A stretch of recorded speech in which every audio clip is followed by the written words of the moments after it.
You and I expressing dismay is merely the guff of a blue bottle in the face of Christ the Redeemer, as far as the entertainment industry is concerned. Yeah, we are in the place to be.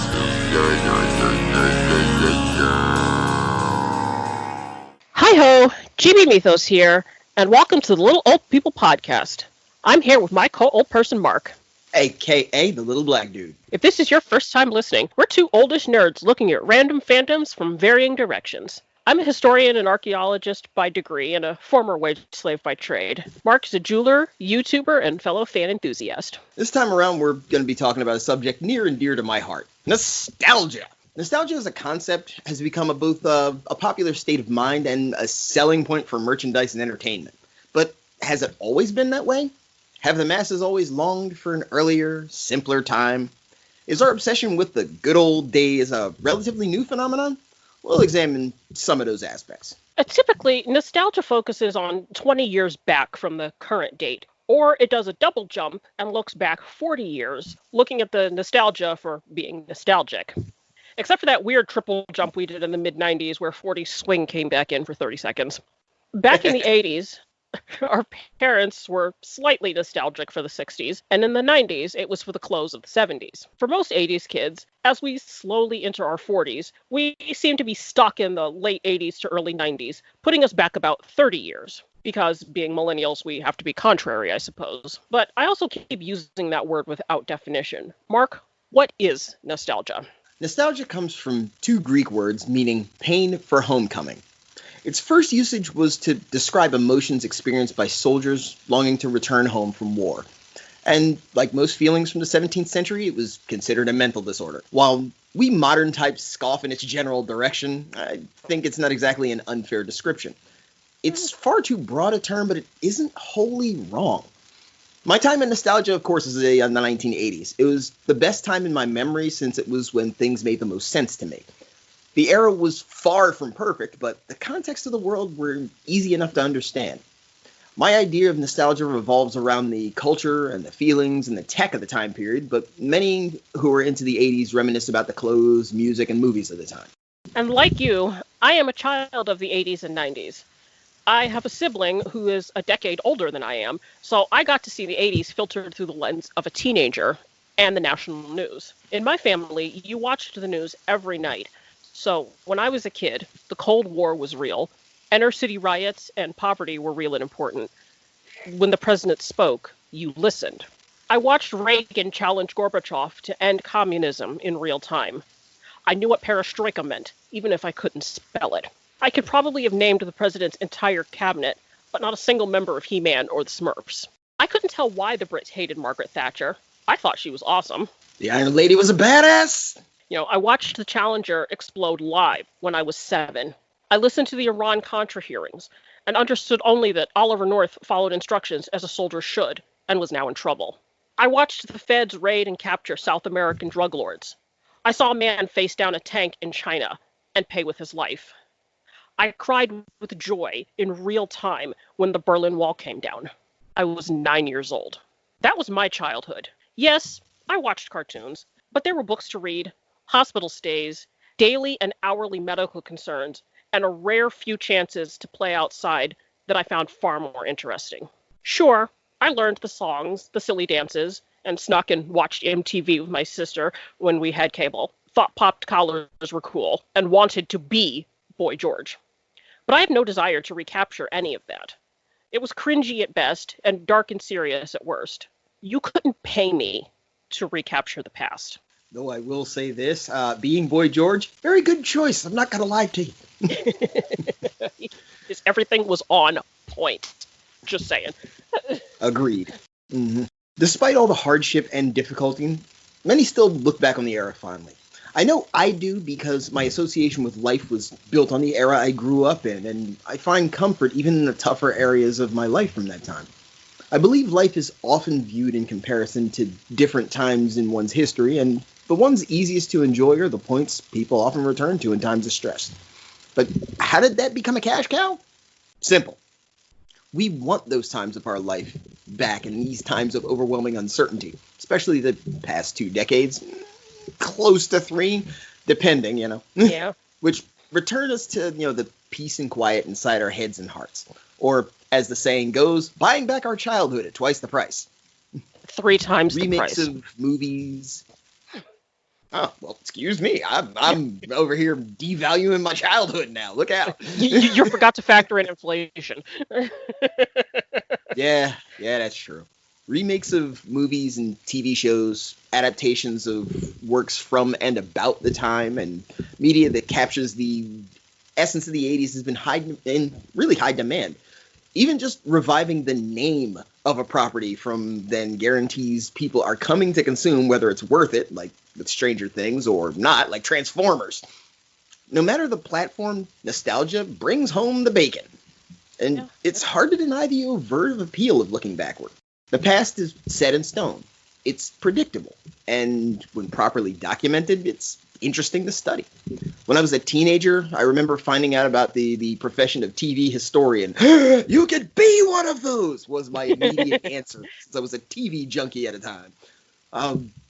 Amusingly enough, one can learn a ton about the general mentality and the climate of a culture just by watching the TV of that time period. Does it work the same way with shows and movies that emulate a time, though? I don't know about other people particularly, but I definitely had a series of challenging emotions watching Stranger Things. Which is fascinating because I did not. I watched the first 2 seasons of Stranger Things, and I was like, yeah, it's a good show about a bunch of kids. Moving on. The show The Goldbergs, on the other hand, had an opposite effect for me. Because I'm sitting here watching it, and I was like, I want to like this, but I don't. But I had to sit back and think about what the difference was between the two. Because they're both set in the 80s, they both have a narrative about the experiences of the characters, and both have, a sequential ongoing story. I don't think that either are bad shows, but The Goldbergs doesn't hit me the same way that Stranger Things did. But I think it's because of the manner in which the shows are using nostalgia that feels, different for me. For example, with Stranger Things, the era is a backdrop. It reminds me of living in that time. So it's not like standing out in front of me waving a flag saying, "This is the 80s." It's simply a setting for where the show takes place. It nods to pop culture, and they only serve to reinforce the setting of the time. Things that were present there, during the time, like Jazzercise. They spend about 5 minutes having the new Coke discussion that people have had plenty of times. Wearing stripy socks and, the original version of The Thing from 1985. Those things just simply take place. They aren't the central topics of the show. But watching The Goldbergs was akin to watching an infomercial for the 1980s. Even though the family was showcased in every episode, and each one seemed to feature some aspect of the time that screams, "This is the 80s, love us!"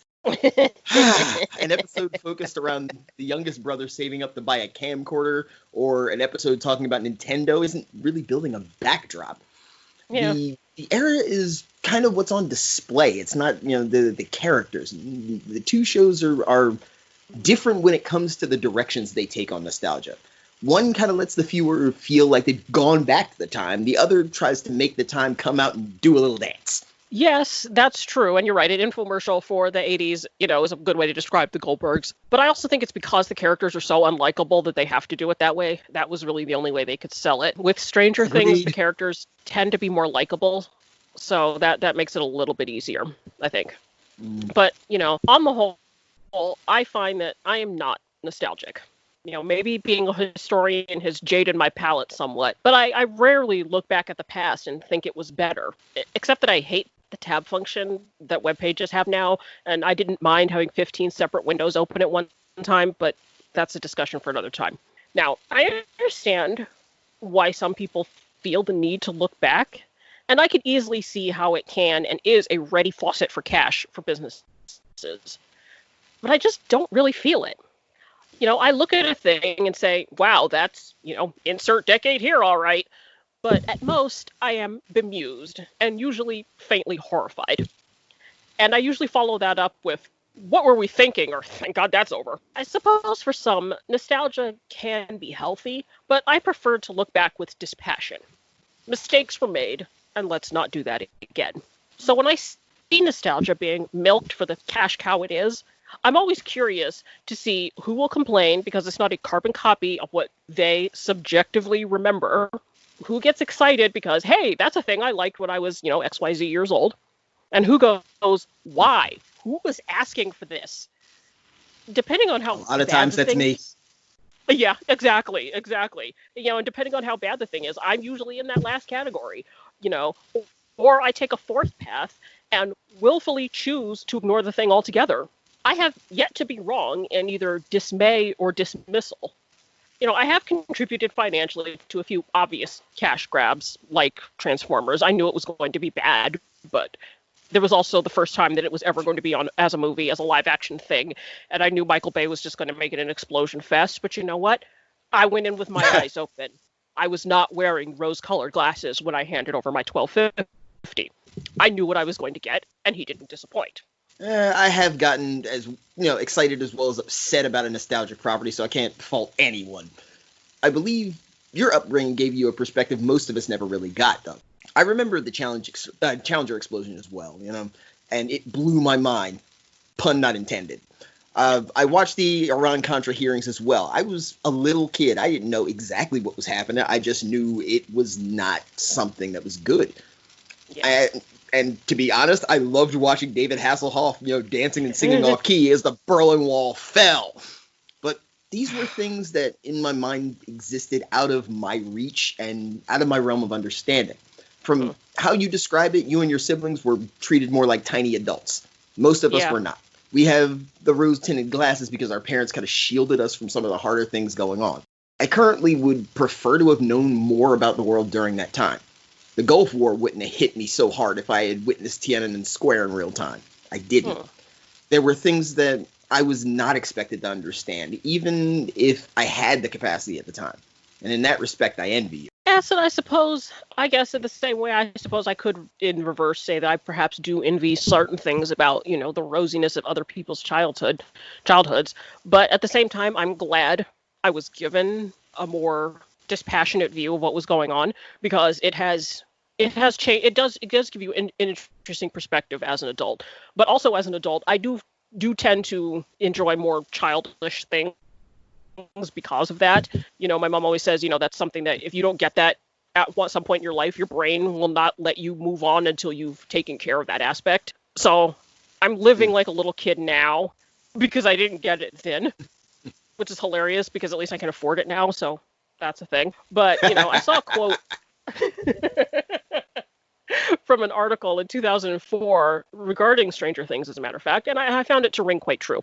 And it said, quote, "If we do not allow some breathing space for genuine innovation, there will be nothing for coming generations to salvage from our own years, other than the faded remains of those before us." End quote. And I think for some, nostalgia has its place, but in my mind, our generation is wallowing in it, and that's not healthy. We need to move forward. And I'm not talking about technologically, because we're definitely doing that. We're doing it by leaps and bounds. But we are, even those that experienced it, are kind of stuck in that rut of, this is when I was a kid. We need to move on. We're stuck. We need to move forward. Yeah, our generation absolutely does live in it, but we have moved forward in other ways, but entertainment isn't necessarily one of them. I do agree that technologically we have done some things that I don't think anyone thought was ever going to be a thing. Like when I had first seen Star Trek The Next Generation, they're walking around with the slates. Never figured I'd be carrying a tablet around. Never thought that exactly. would happen. Yeah. But we've made fiction into fact many times, yes, but we do get stuck on certain things, and it's not healthy to stay there. It's great to be there from time to time. I mean, I have a wall full of stuff from the 80s and 90s, but it's not like every aspect of my life is about that. But I love nostalgia because of the memories of things for being a kid. But think about the technological advancements that we've made as a generation, and you know what we're using them for? To go back and relive our childhoods. So for all the advancements that we're making, all we're doing is using it to perpetuate the nostalgia. We're still wallowing. And I feel like we really, really need to move forward. But don't get me wrong, I love the past. I got my degree in the study of the past, but I've never felt the urge to return to it. As a non-binary minority, I would be in so much trouble if I were in the past. I mean, one of my favorite things to do is go, hey, what would it be like if I lived in the past? And that's a nice thought exercise for me. But I don't want to go back because I'd be burned as a witch, as a heretic, or scold, or if I made an oopsie when I went back and ended up getting stuck in the wrong era, I might even be marked as a runaway slave, which would not be good. The safest time for me to be alive is right now. And so I will continue to enjoy the past through a glass darkly, to misquote. I can't really argue with your sentiment, though. I remember having a conversation with my chief instructor many years ago when he and the Grandmaster were talking about how training was back in the late 60s, early 70s. And I was like, man, I wish I were 30 years older so I could have trained that way. My chief instructor looks at me and says, you are the exact place you need to be. You being alive right now, you being a part of the martial arts right now is where you need to be. Don't worry about what happened before you. Worry about what you're passing on now. And he was right as I started to look through that. I mean, I love the idea of training a different way or living a different way because my memories of the past comfort me.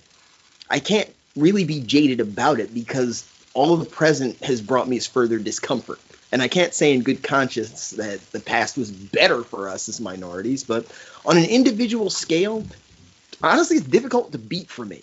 Like, my time riding my bike around the neighborhood with my friends is in stark contrast to my life now with, running around after my children and, complicated relationships with people and working jobs that I've hated.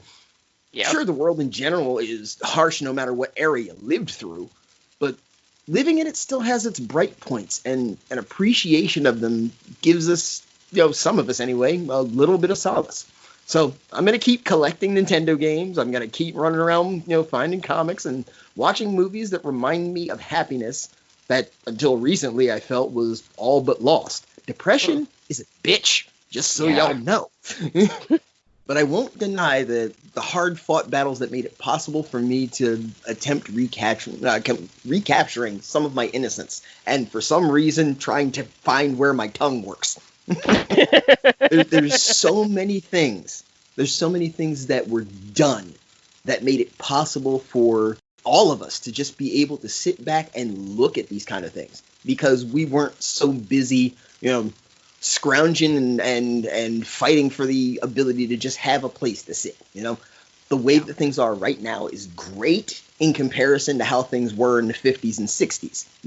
We didn't have to worry about, we have to look back at those things and understand what came from it, but we can't expect to go back to that era and be able to duplicate everything about it because the culture in and of itself was completely different. And everybody who lived through that time and did things during that period of time, they did it for future generations, which, as you had said, we do need to move forward and make things better for future generations, which in some aspects we are. We are doing so technologically. We are doing so in part politically. We're doing so socially as well. Because there are certain ideas that when you and I were kids were just considered and they're like, okay, this is a thing that exists, and we ignored it. Like, for example, I remember, growing up, when I was, 9 years old, I remember kids that people didn't like all the time. We used to say, oh, don't go anywhere near them. They have AIDS. That is not something you'd say now. No, it is not. Wow. Okay. Yeah, we were fucked up as children. There's plenty of things that are different now because we just have a completely different mindset about how much certain things impact people's lives. The fact that we ever had a mentality to say things like that. Like, for example, when I was a teenager, something that we didn't enjoy or, something that was contrary to, what we wanted. And they're like, oh, that was so gay. We don't say that now without, second guessing some things. Not without getting rightfully punched in the face at any rate, yeah. Because again, things are different, and people did go through some shit in order for that to not be the popular mentality anymore. So yes, I acknowledge we have moved forward in some ways, and yeah, we have gotten stuck. Holy crap, did we get stuck in many places? But nostalgia is not a bad thing per se, but yeah, we need to have it from the right lens, Step back and say, that was cool, I enjoy it, but I'm gonna go over here for a while now. Yeah, unfortunately, we're still standing there going, ooh, for most people, and, a lot of us are ready to move on. I mean, like, one of the shows that I really, really loved, mostly because of the actor that was in it, was *Halt and Catch Fire*, which was on ABC. I think it's on Netflix now. This is editing Chibi Mythos, and I misspoke. *Halt and Catch Fire* was on AMC, not ABC. And it was about computer engineers in the 1980s. Now, initially, I was watching it because Lee Pace is the main character, Joe McMillan, and I love Lee Pace to death. Doesn't matter what he's in, I'll watch. But it actually had a really interesting story about the history of computers, which is also something I'm really fascinated with. But looking at it, I was just like, wow, I'm glad that's over.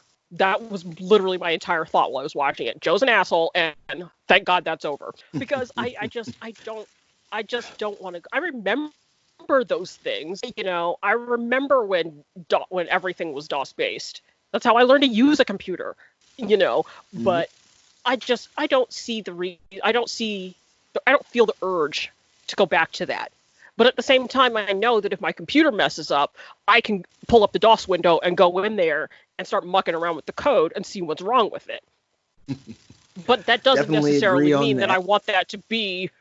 Yeah, more on that later. But yeah, that doesn't necessarily mean that I want that how my computer to be used all the time now. That's ridiculous and unnecessary, But yeah, I don't know. I feel like our generations. I don't know. We need to move on. We are stuck. We definitely are stuck with a lot of things. And going back to *Halt and Catch Fire*, one of the channels that I've been watching lately, the 8-Bit Guy, he actually talked about that show.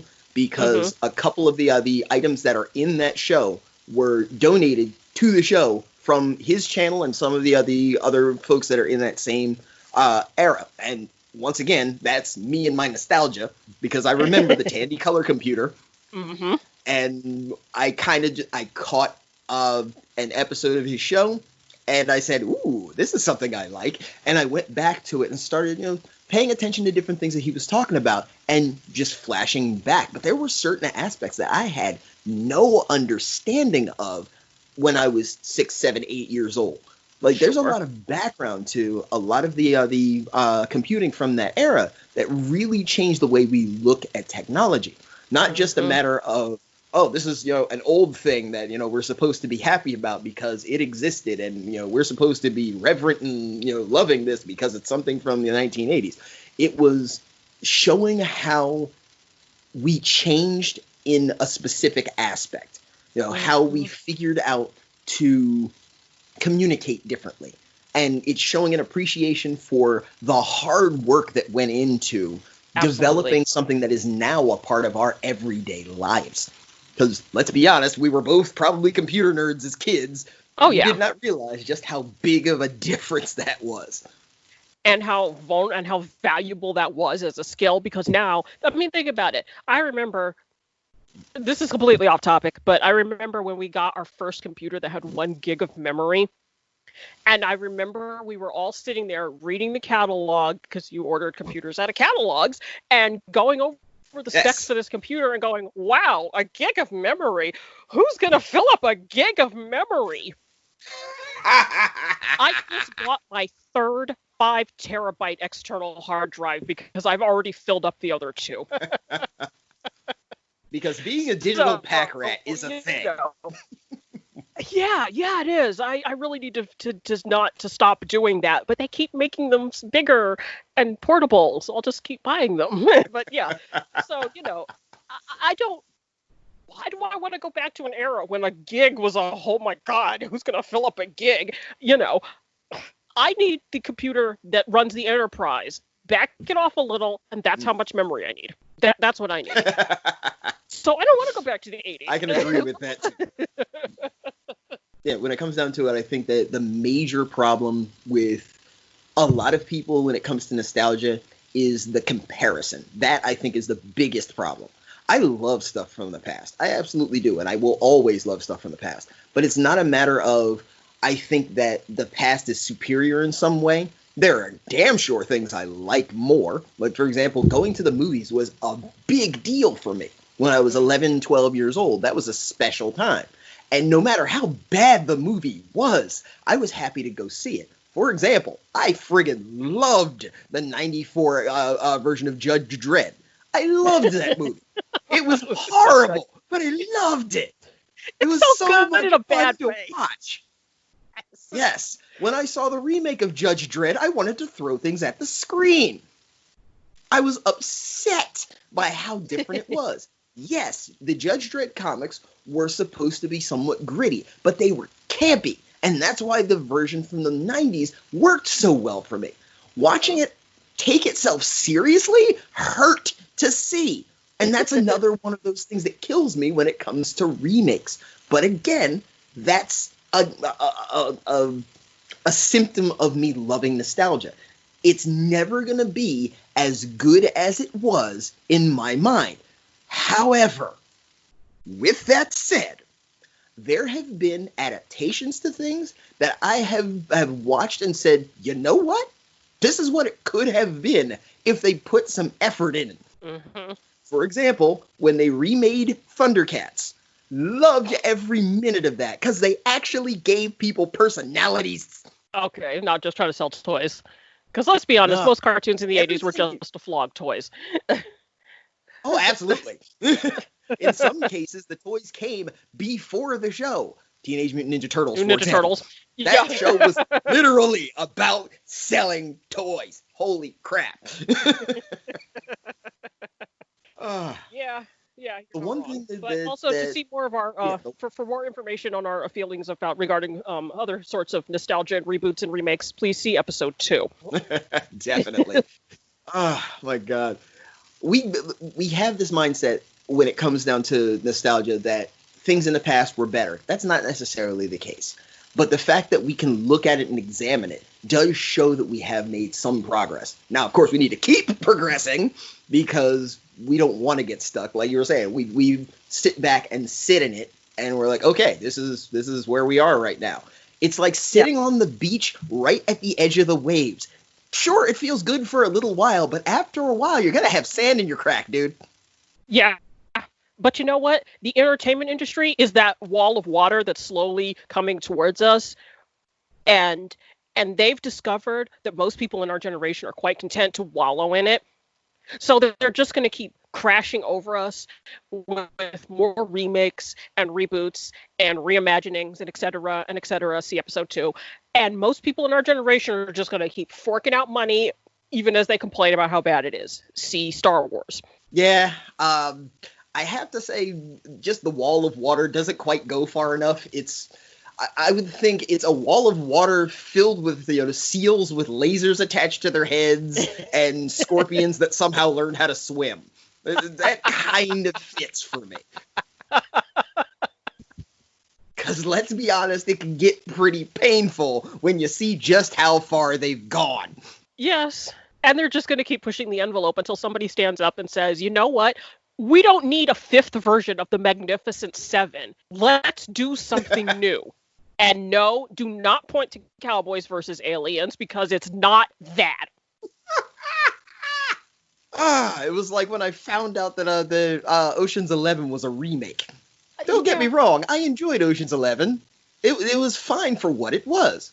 But when I saw the version from the 60s with the Rat Pack, I was like, okay, I get this now. All right, there's context. And then we got 4 more of them. Why? Because doing an all-girl version of it was kind of a pandering move to females. And I will admit that I paid money to go see it because it had 2 actresses in it that would make me change my sexuality in a heartbeat. So I deliberately went to go see it, and I enjoyed it for that reason. It had Anne I Hathaway am not and going to Kate give you Blanchett in any it. hard time about that, because, let's be honest, there have been a number of times I've done the same thing. Yeah. Again, that's another one of those situations where I went in with my eyes wide the fuck open, and you know what? I still handed over my money because Anne Hathaway and Kate Blanchett. Stop talking and take my money. Yeah, same thing from my end. I'm not gay, but I went to see the movie Alfie because Jude Law is pretty. Yes, he is. It's kind of ridiculous. That was the first movie that Jude Law was in that I had ever seen, and I said, yes, please, more of this. Fair enough. We need, if we would just we can turn off the tap. We can stop this at any point. And the entertainment industry will say, okay, that's not selling anymore, and start innovating again. But because we are content to wallow, they're just going to keep throwing it at us. And to slightly misquote the great Yahtzee Croshaw, you and I expressing dismay is merely the guff of a blue bottle in the face of Christ the Redeemer, as far as the entertainment industry is concerned. I like that. That was quite amusing. I can see that definitely.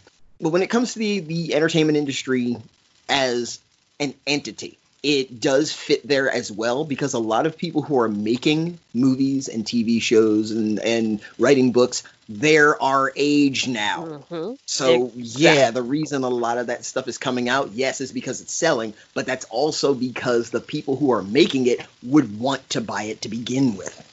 Yes, so and they are content they are also content to wallow. And now they have the money. It's and a snake eating its own tail. Yes, it is. It really is. And for those of us that are standing outside that circle with scissors or hedge clippers going, can we just cut this, please? Anyone? No? Animal abuse? Don't care? And we're still not allowed to do it. So the Ouroboros is a wonderful image, but we do not need to live it. I mean, I'm all for just stopping the nostalgia wave. I mean, give 6 months, trial period, 3. Just please, can we just for a minute? But no, it's not going to happen. And unfortunately, we're going to have to wait for the next generation coming up behind us, the TikTok generation, if you will, to see if they come up with any kind of innovations. But the sad thing is, most of those, and we're not their parents, we're their older siblings. So we don't have the influence on most of them to be able to say, hey, this is the thing to be nostalgic about, because they're already nostalgic about the stuff that we told them was cool because we were older and they believed us. The day that I saw a girl wearing a pair of jeans with one leg cut off and having the other tights underneath it, I was like, do you even know why people liked that ever? Someone please explain this. I could not find words, because I could guarantee she probably thought she came up with that. Like, this is a thing that existed far beyond your years. But what we're talking about, the TikTok generation you're saying here, can you imagine what that will look like as a nostalgic thing? A lot of hips getting thrown out of place, because you cannot floss when you're 40. I'm sorry, it's just not possible. I can floss. It took me half an hour to figure it out. Don't get it twisted. I stopped and said, okay, I need to figure out this stupid ass dance or it's going to drive me nuts. Because I had the time, I stopped and figured it out, and I am proud of myself. Judge me all you like. I have accomplished things.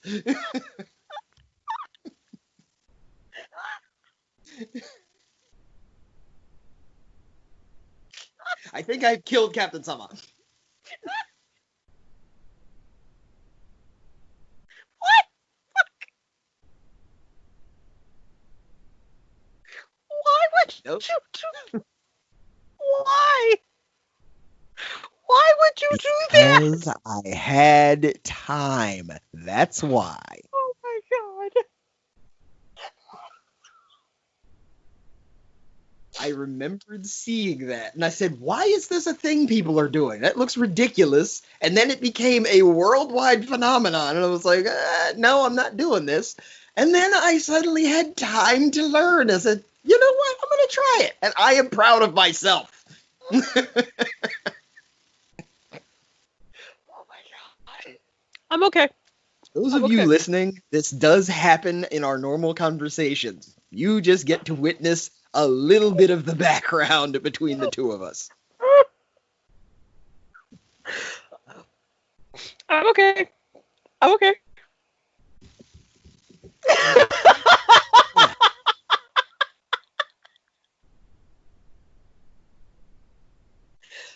Okay. I I'm will sorry. say this. I'm We sorry. were both, before we started talking about the podcast for this time around, we were both saying this is going to be a pretty somber episode because Oh god. we both were kind of just going back and forth with, contrasting ideas.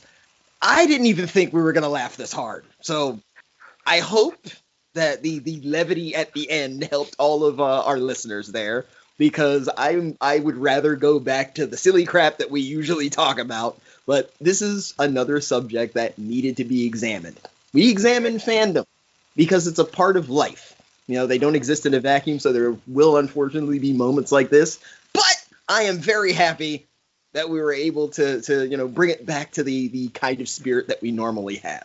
So if you enjoyed this ridiculous mess that we usually throw at y'all, and believe me, we appreciate every person who has listened to our podcast, you will be able to find us on our Linktree at linktr.ee/little-old-people-podcast.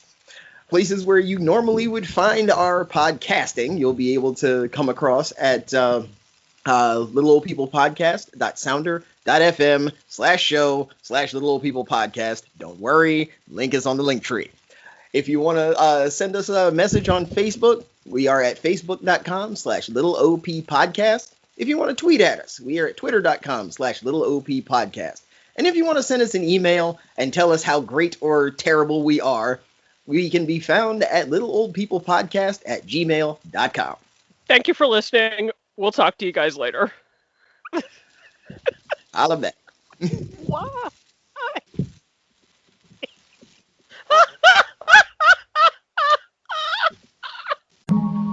Follow the yellow brick road. Follow the yellow brick road. Follow the yellow brick road. Follow the yellow brick road. Roads? Where we're going, we don't need roads.